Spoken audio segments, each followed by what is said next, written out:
Investment refers to the act of committing money or capital to purchase financial instrument or other assets with the expectation of receiving future benefits or returns. In simple terms, investment means putting money into something today with the hope that it will grow or provide financial reward in the future. Personal objectives are closely tied to life needs, security, and stability. The first objective is insurance protections, where investors aim to shield themselves and their families from unexpected financial events. The second is providing a home, as many people invest to save for housing or improve their standard of living. The third personal objective is building an emergency reserve to prepare for sudden or urgent situations. The fourth is education, whether from themselves or their children, which requires long-term preparation. And last one is retirement. It's a major personal objective, where individuals invest to ensure comfort and financial independence later in life. Personal objectives are closely tied to life needs, security, and stability. Financial objectives are more focused on wealth management and long-term financial growth. These include the safety of principal, where investors want to protect the initial amount they invested. Another objective is assurance on income, which means choosing investment that can provide steady and predictable returns. Investors also aim for financial independence, where accumulated wealth allows them to reduce reliance on employment. Protecting against inflation is another key objective, ensure that returns grow faster than rising prices. Liquidity is also important, as investors may need to access their funds quickly. And finally, portfolio diversifications help reduce the risk by spreading the investment across the different investment instruments. Investment constraints are the factors that limit how we invest. There are three types, which is financial, psychological, and management constraints. For financial constraints means the investor doesn't have enough savings. When savings are low, the person cannot invest much. And for psychological constraints, it's about emotions. Some investors panic easily. They are easy panic, or they become greedy. This emotion can cause wrong investment decisions. Management constraints means the investor doesn't have enough knowledge or time to study investment, so they cannot manage their investment well. Investors have different attitudes toward risk. There are three types, which is risk-averse, risk-neutral, and risk-taker. A risk-averse investor likes safety. They prefer low-risk investment even if the return is small.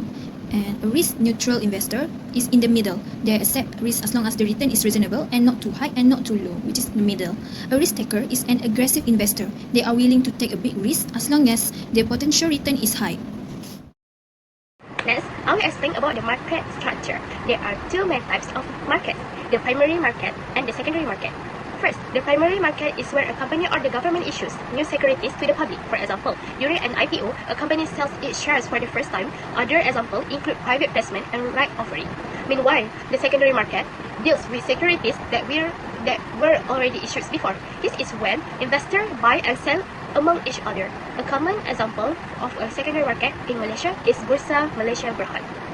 On this slide, I will explain about Bursa Malaysia. Bursa Malaysia has been established since 1930 and it was previously known as the Kuala Lumpur Stock Exchange, and in 2004, the name was officially changed to Bursa Malaysia. Bursa Malaysia acts as a regulator and market surveillance for the security market. This means Bursa monitor the market to make sure all activity are in a proper and orderly manner. Bursa Malaysia also issue rules and policy to ensure trading is fair, transparent and ethical. This rule helps to protect investors and members from any misconduct. At the same time, Bursa promotes public interest to invest in securities. Lastly, Bursa Malaysia operates the Central Depository System or CDS through Malaysian Central Depository since 1990. CDS is an electronic system that handles and clearing and settlement of share transactions between buyer and seller. In conclusion, Bursa Malaysia is not just a place to trade share, but also a regulator that maintains market integrity and protect investors. Next, I will explain about Security Commission Malaysia. The Security Commission was established on 1 March 1993. It is the main regulatory body that oversees Malaysia's capital market as a whole, and it operates under the Security Commission Act 1993. Security Commission is responsible to supervise the stock exchange, the clearing house and the central depository. It regulates all matters related to the capital market so that everything runs in an orderly and transparent manner. Next, the Security Commission is also the place to register prospectus to companies that want to issue new shares to the public. This is important to protect investors by making sure enough information is disclosed. Besides that, Security Commission regulates mergers and takes over of companies. It also provides license and supervises license persons who deal in securities. This helps to ensure that all activity in the capital market are conducted fairly and professionally. In conclusion, the Security Commission plays a key role in regulating, supervising and maintaining the integrity of Malaysian capital market. Lastly, I will explain about financial technology or fintech. Fintech basically means the use of technology to provide financial services in a way that is faster, cheaper, and more convenient. In the capital market context, Fintech can be seen through online trading platforms and mobile apps that allow investors to buy and sell shares using their smartphone.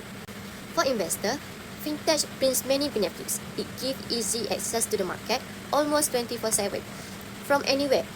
Transaction costs and fee can also be lower compared to traditional method. At the same time, investors can get real-time price, charts, and news to support better decision making. For the capital market as a whole, Fintech helps increase investor participation, especially among young and retail investment. It also improves efficiency and transparency in trading and information flow.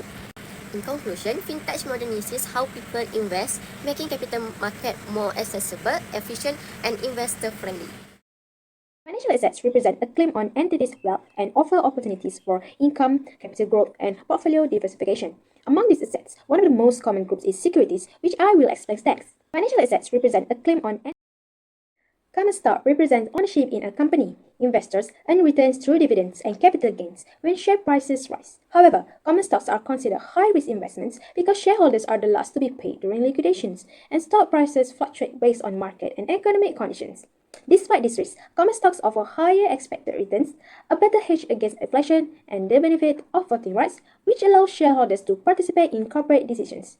The disadvantages include bearing the highest risk in the company, having the lowest claim on assets if liquidation occurs, and receiving dividends that are not guaranteed.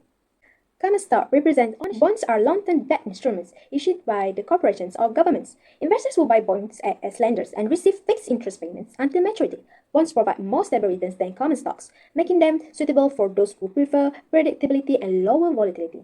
Their advantages include regular interest income, lower risk levels, and priority claims on income and assets in the event of financial trouble. However, bonds have fixed returns that do not increase even if the company performs well. They do not protect against inflation, and bondholders do not have voting rights in corporate matters.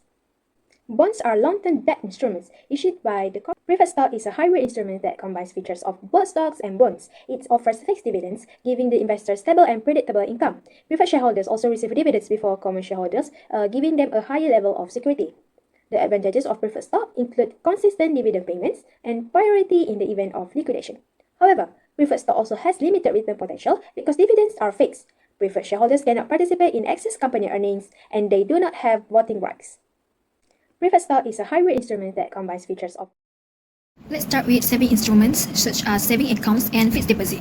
Saving accounts offer high liquidity while fixed deposit give higher interest but require a fixed time period. The advantages of saving instruments include safety, convenience, and the ability to start with a small amount of money. And for the disadvantages of savings are that returns are very low, and for fixed deposit, withdrawing too early means losing the interest. A unit trust is a fund where money from many investors is combined and managed professionally. The fund invests in various assets, making it suitable for investors who prefer a hands-off approach. The advantages of unit trust is lower risk because the investments are diversified and the fund is managed by professionals, and unit trusts are also liquid and easy to buy or sell. And for the disadvantages of unit trusts are lower potential returns due to high diversification, no voting right for investor, and the value still move with market conditions. Yes, I will explain about derivative securities. Derivative securities are financial contracts where their value depends on an underlying asset. This asset could be something like commodities, exchange rates, interest rates, or share price. Common examples of derivatives are futures and options. For options, there are two types. First, a call option, which gives the right to buy. Second, a put option, which gives the right to sell. Derivatives have a few advantages. The first one is leverage potential. This means investors can control a large position with a small amount of money. Second, they require low capital, so you don't need a big amount to start. And lastly, they offer a good risk-reward ratio which can benefit experienced investors. However, there are also disadvantages. Derivatives require a lot of knowledge and expertise. They can be complicated, especially for beginners. And lastly, they involve extra costs such as premium fees for options.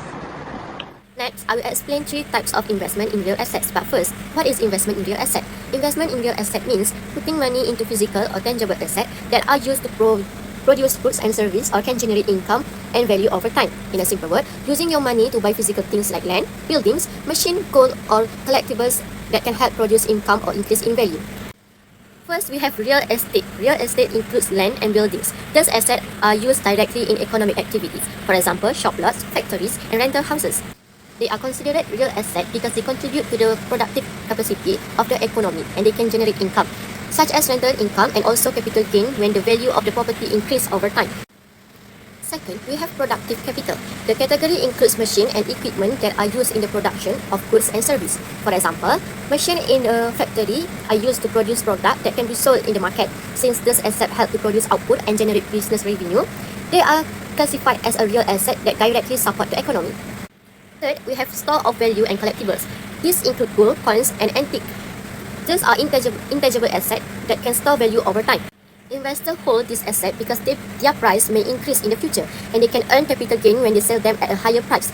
For this reason, gold and collectibles are also treated as real assets.